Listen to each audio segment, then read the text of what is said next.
Hello dear students, let's see a programming exercise on structures.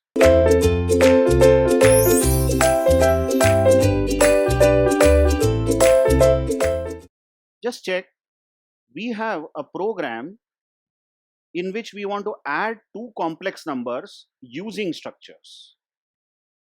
Now all of you know that complex numbers are basically numbers which contains two components. We may write a complex number in the form a plus bi, where a is called real part of the number and b is called imaginary part.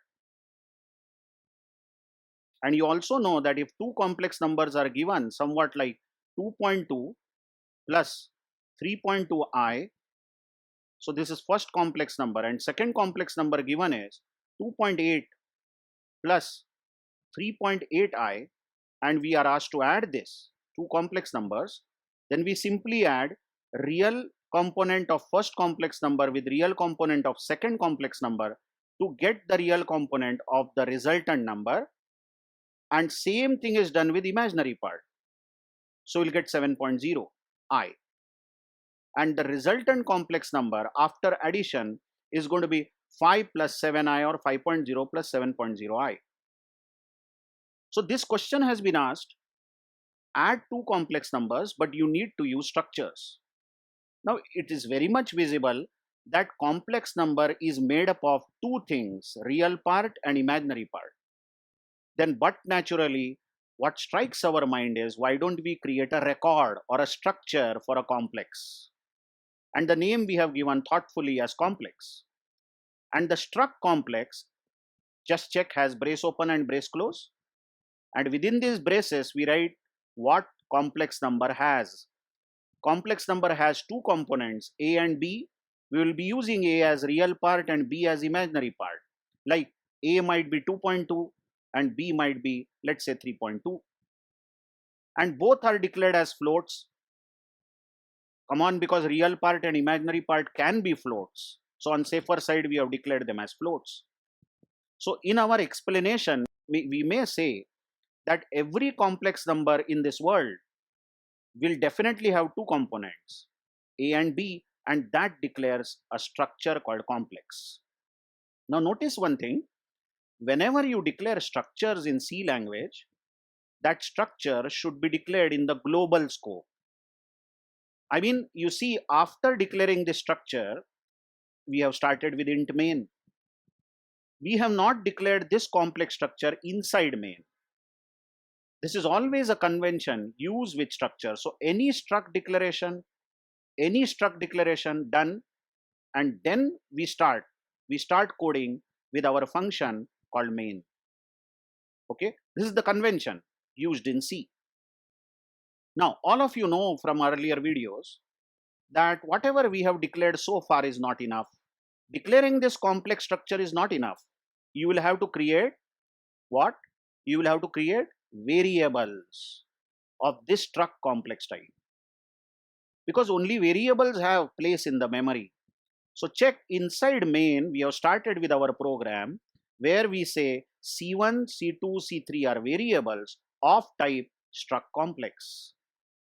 So if these are variables, this will have place in memory, and C1 is a block. Same goes with C2 and C3, where C1 is not a very primitive variable.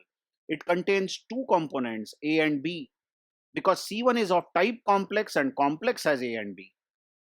Similarly, C2 has a and b, and C3 also has a and b. Again, try to understand, by declaring C1, C2, C3, we have made arrangements in the memory to store data of three different complex numbers. Okay, next we will ask operator to input real and imaginary parts of first complex numbers. Now notice, obviously we will have to give 2%fs because we are reading floats, and we are trying to read value of a and value of b. But whose a and b we are reading? C1's a and b. So notice the grammar, I will write it here separately. You want to read value of a of C1. So in the scanf, we will have to give C1 dot a.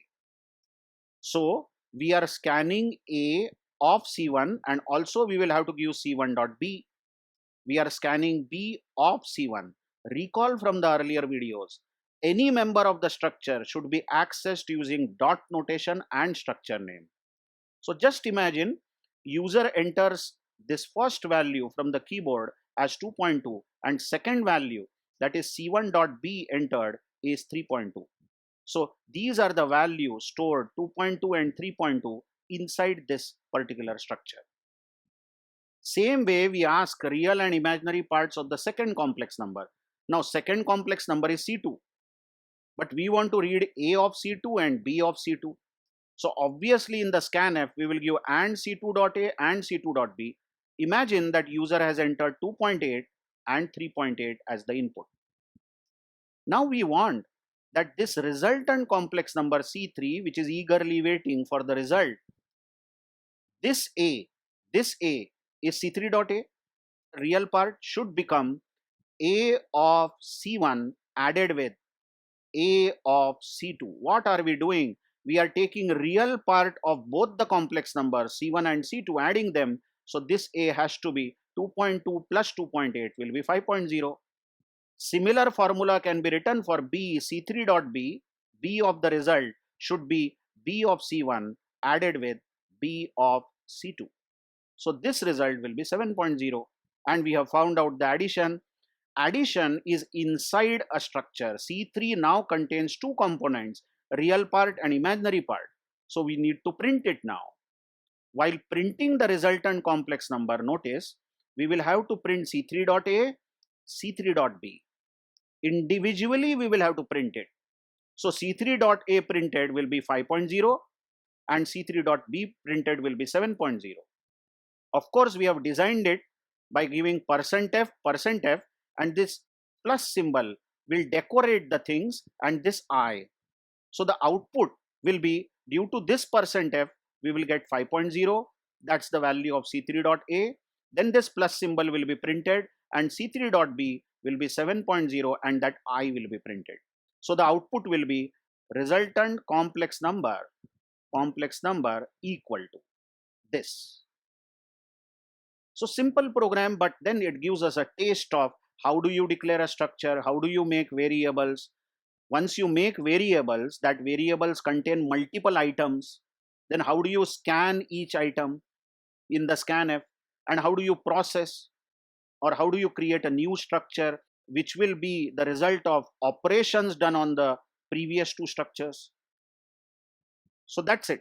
That's a very simple program we discussed for addition of two complex numbers. Thank you very much.